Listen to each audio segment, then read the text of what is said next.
Hello together! Welcome back!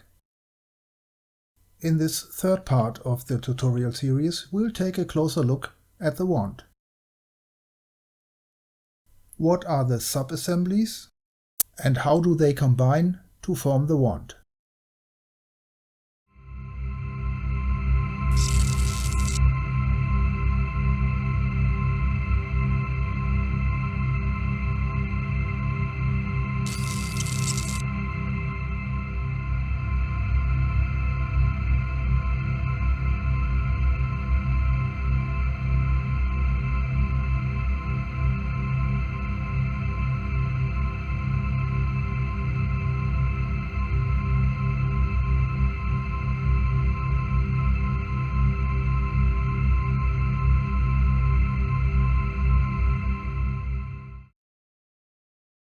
There we have the complete wand unit.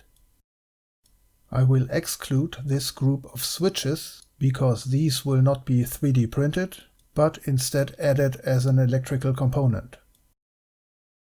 The first group is wand base. It consists of quite a few parts which form the center of the unit. All other groups are being attached to the wand base. Wand bottom. The Sub-assembly Wand bottom consists of three parts, which, when combined, close up the bottom side of the wand base. Wand end shaft. The end shafts are these tube-like objects here, one in the rear and one in the front. The forward-pointing tube is pretty complicated as it hosts the mechanism for the extendable blade. Grips. Nothing much to say here. The grips are attached to the end shafts, one in the front, one in the rear. Wand knobs. This group combines all movable knobs, tube connectors and LED caps of the wand assembly.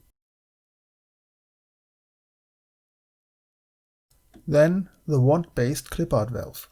It attaches here on the upper shell of the wand-based sub-assembly.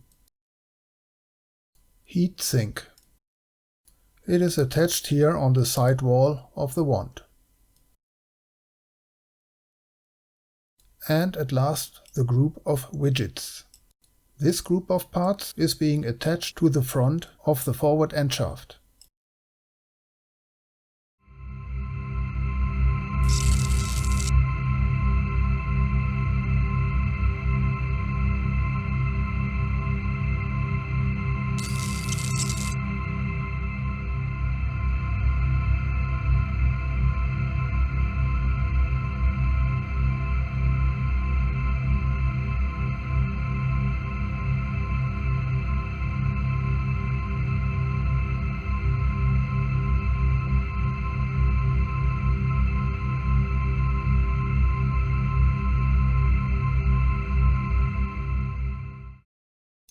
Here we can see the complete sub-assembly wand base. Wand base 1.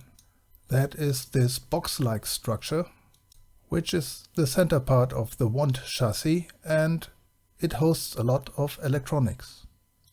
The black square on top is actually an opening, which is not correctly rendered by the CAD program. Right on top of this opening, wand base 2 is attached. These two parts have to be glued together as firmly as possible. To enhance adhesion, I glued some flat plastic material to the inside of the gluing seam, out of sight but enforcing adhesion. That is necessary because here on the upper shell, the rear grip will be attached. On the other side, right here, the forward grip will be attached. However, when in use, you'll be carrying the wand assembly mostly using the rear grip only, and therefore adhesion strength must be maxed out. South of wand base 1, this building block-like structure will be attached, wand base 7. Please note that when attaching wand base 7 to wand base 1, you have to bring these diamond-shaped cutouts into congruent coverage and glue with epoxy. Next up is wand base 4. That is this small box-like object which is halfway glued into wand base 7. Wand base 4 is used as a guide for wand base 5, and it is hollow so that cables can run through here. Wand base 5 is the housing for 2 switches, one push button and one toggle switch. As mentioned, the cables to connect these switches can run through here from wand base 5 through wand base 4 and 7 into wand base 1 where the main PCB lives. Wand base 5 is closed up by this cover wand base 6. You may not want to glue this cover but merely wedge it into position, because sometimes you may have to access the cables to the switches. Ask me how I know. Next up is wand base number 8. That is this cylindrical object which is glued to wand base 1 and fits into the smaller of the circular openings. Then there is wand base 9, a cylindrical object with flattened sides. It is attached here to wand base 1 and 5. And as we are already here, there are 2 hex connectors, part number 14, which have to be attached to parts number 7 and 8, right here and here. The diamond-shaped cutout in wand base number 7 is closed by a cover, part number 3. The cover is held in place by 2 bolts, which have to be long enough to reach from base 3 through base 7 right into the housing of base 1, where they are secured by 2 nuts. A few words to LED lighting. Over this hole, this one here, and this one, LED caps are being glued. 3 of which are actually lit, 1 is a dummy. The 3 LEDs will be glued to the 3 smaller holes, positioned here, here, and here. The dummy cap fits here over this slightly bigger hole, and I think it is supposed to resemble some sort of push button. However, it is shaped like an LED, so we can make it look like an LED. You can decide for yourself. I went with the LED look. Like that.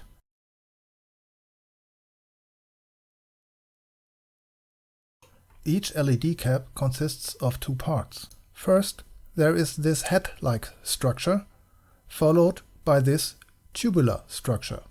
This unimpressive tube has 4 functions though. It precisely centers the LED cap over the opening in the housing. It enhances the adhesion surface. It is a light diffuser and serves as holder for the LED. The LED is being glued to the bottom side of this tube, and it shines upwards into the LED cap. And as usual, you will have to drill the holes in the housing open to accommodate the diameter of the LED holder. Another integral lighting part is a small reflector, which is glued into housing part number 2. It is attached to the inside of wand base 2, so that it completely covers up these 3 lengthy holes on top of wand base 2. The reflector is printed in white, and then it goes here. Let me just turn it a little so we can look through one of the openings. So here we can see the reflector in place. That's where it should go. Then one LED is glued to the outside of the reflector, centered on this surface, shining towards the reflector. This will disguise the point source of light. So when looking through the long holes from the outside, you will not be able to spot a pointy light source, but an evenly lighted panel. Heatsink, part number 13. The heatsink will be attached to the right-hand side of our wand assembly. We can see 2 small holes in the side of wand base 2. These are the upper 2 fixed points for the heatsink. The lower 2 fixed points you will have to mark and drill. I redesigned this heatsink featuring some thicker ribs, as these were too thin in Dancing Fool's original design, and if you touched anything with the heatsink, the ribs were off. The heatsink is glued and bolted into place.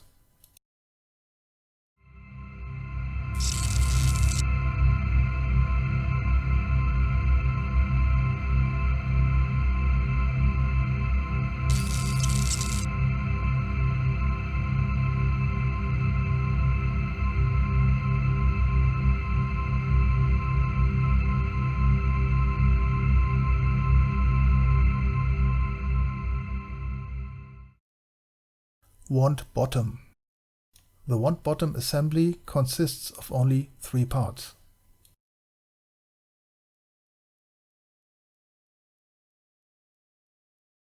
We begin with the bottom plate, part number 2. It also serves as bottom plate for the electronics housing wand base 1.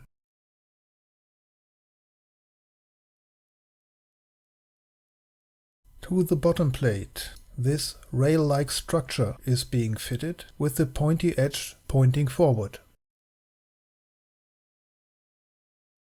When you attach the rail to the cover, you need to exactly align these holes.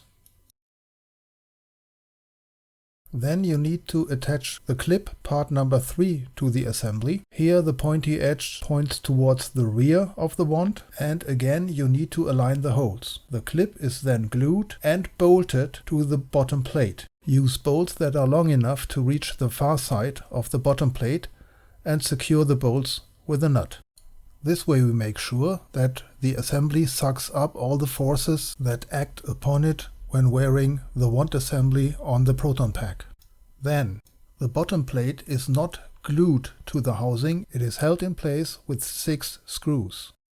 To hold the screws, there are 6 thread blocks printed into the sidewall of the electronics housing. This way we can firmly bolt the bottom plate to the electronics housing.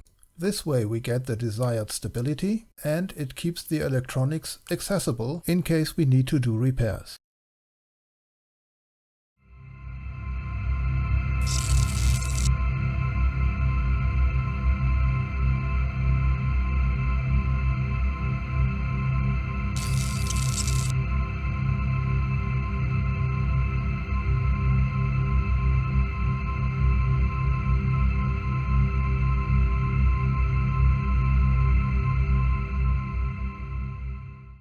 Clippard valve. The Clippard valve is attached right here on wand base 2. It is centered and positioned by these 2 openings in the housing of wand base 2, where it is glued and bolted into place. Here we have to drill an additional hole to run through the cable between the Clippard valve poti and the electronics. The Clippard valve consists of 3 printable parts. There we have this ring, part number 3, original design of Dancing Fool. Then this cylindrical object, part number 2. And finally this top knob, part number 1.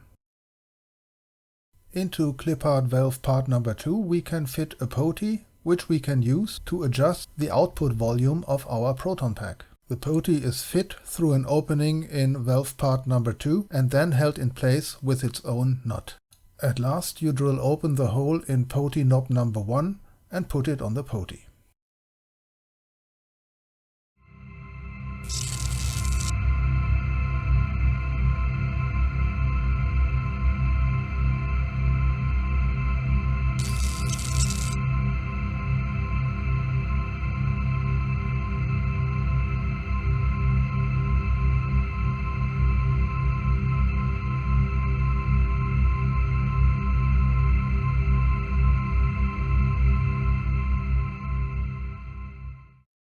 End shaft. The sub-assembly end shaft consists of 2 tubular objects. End shaft 8 points towards the rear of the wand and end shaft 2 points towards the front. At the rearmost point of end shaft 8, the corrugated tube will be attached connecting wand and pack. Wand base 8 will be glued to wand base 2 on this sloped surface. Take your time while positioning end shaft 8 so it is attached straightly. To aid in positioning and to strengthen the bonding, use the stiffener end shaft number 7. It is fitted to the inside of wand base 2. Let's take a look into the tube from the rear side. The tube is hollow, of course, because here all the cables between central and wand electronics are run through. We can also see a small ring printed to the inside of end shaft 8. This is where the corrugated tube is snapped into for 2 or 3 corrugations. This way, the flexible tube is locked, however, it can still be rotated in the fitting. This is important because the corrugated flex tube cannot absorb any twist without forming a loop. The forward-pointing object, end shaft number 2, will be bonded to wand base number 1 housing right onto the bigger circular opening. And again, we utilize a stiffener, end shaft number 1, to align the tube and housing and to help strengthen the bonding. Take your time again to exactly align wand base 1 and end shaft 2. It must be perfectly straight. The stiffener or tube holder, part number 1, has a small cutout on the ring. This is intentional, as without it, the tube holder could not be put in position inside of wand base 1, for it wouldn't get past the screw holder block on the side wall inside of wand base 1.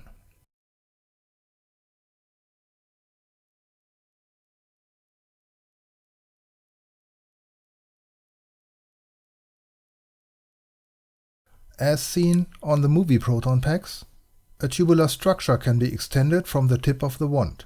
I will refer to this object further on as blade.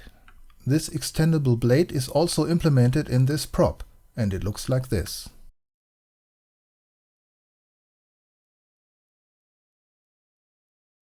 The blade consists of a 1-inch plexiglass tube, which is not printed, but purchased. Now some objects need to be fitted to the plexiglass tube. There we have the blade tip and its guide bushing, the parts 5 and 6.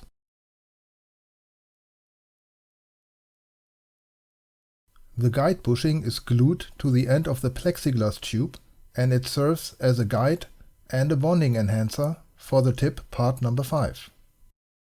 In addition, there are 2 more tube-like objects in the assembly. Part numbers 3 and 4. Part number 3, the slider tube, is bonded to the rear end of the plexiglass tube adjacent to the tip. This slider tube has 3 functions. It is a guide sleeve for the plexiglass tube, then it is a retainer as it limits the extendable length of the blade, and it serves as a holder for the LED module, which lights up the blade from the inside. The LED module is glued right here to the end of the plexiglass tube. And then there is the fixed tube, part number 4. It is bonded to the tip of end shaft tube number 2. It is also a guide for the plexiglass tube, and it is the stop block for blade extension. To assemble, just slide the sub-assemblies into each other. Once the LED module is in place, a roll of 6 to 8 layers of cellophane film is inserted into the plexiglass tube along its outer wall. This film is a diffuser for the light coming from the LED module. The blade tip is the last object to be attached, finalizing the blade assembly.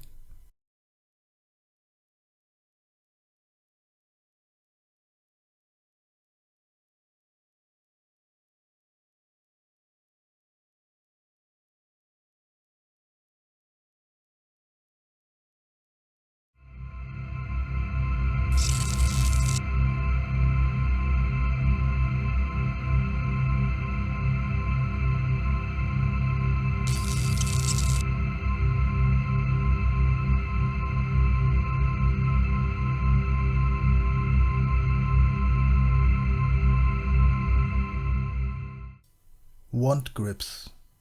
Nothing much to say about the wand grips.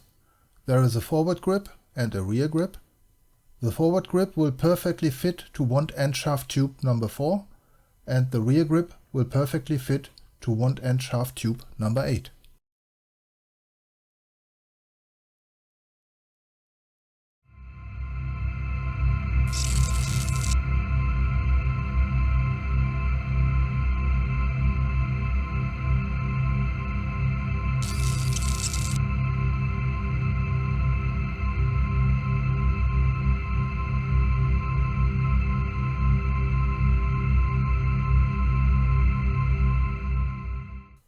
Wand knobs.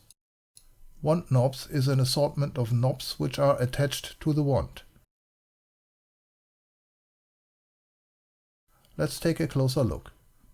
The most complicated knobs are these two crank assemblies on the left hand side of the wand base 1 housing, parts 1 and 2. These crank asses are movable. Therefore, the bigger discs are fitted to the wand base 1 housing with a 2 mm screw and a washer. 2 small cavities in the housing wall mark the attaching point. Then we attach the smaller discs to the bigger discs using 2 mm screws and washer again, and a nut which has to be glued to the underside of the bigger disc first, and thus the whole crank assembly is movable. Then we have this one, wand knob for screws number 3. It is attached here to the wand base number 2 housing, where a small cavity marks the exact spot. Drill open and attach the wand knob 3 with a screw from the inside.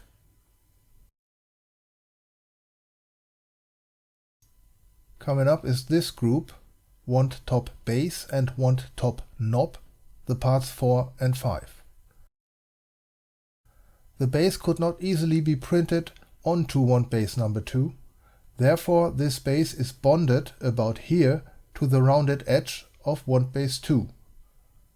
Align the base so that the knob will be absolutely parallel to the top surface of wand base number 2. Drill a 1.5 mm hole into the base and attach the knob with a 2 mm screw and a washer to keep the knob movable. And at last, here on the right hand side of the wand, we find 2 more knobs, parts 6 and 7. Again, we find 2 cavities in the housing wand base number 1, drill to fit and attach the knobs with a 2 mm screw and a washer.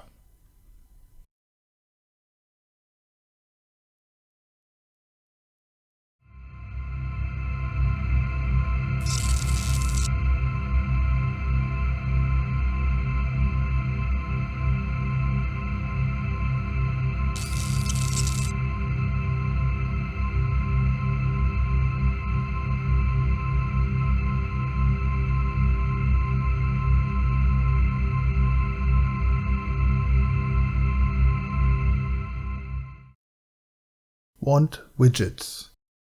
Wand widgets are these add-on parts all attached to the forward-pointing end shaft tube. We start with these 2 banjo connectors.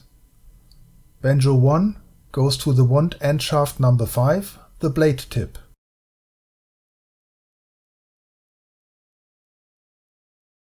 Banjo number 2 goes to wand widget number 5. The banjos are positioned right above 2 holes in the attaching parts, in which I additionally glued 2 small pieces of tapped metal rod for adhesion enhancement. Later on, there'll be some red silicone tube attached to the 2 banjos, forming half a loop. When moving the blade in and out, shear forces will act upon the banjos, which is why the adhesion points must be as strong as possible.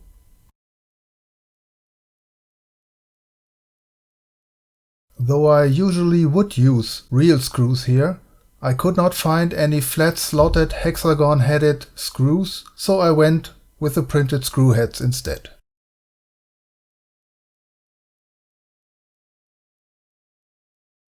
Then there is this object, wand widget number 5. It is positioned about 1 inch from the end of the forward end shaft.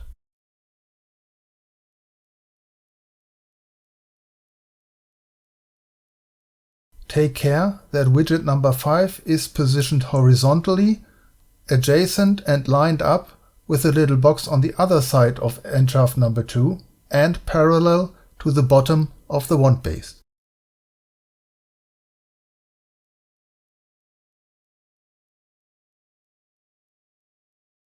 Then there is Dance in Fools widget number 6. I placed it around here. The exact position cannot be seen in Stefan Otto's plans, so I might be wrong on this one. But I believe I have seen this one on the Mattel toy wand.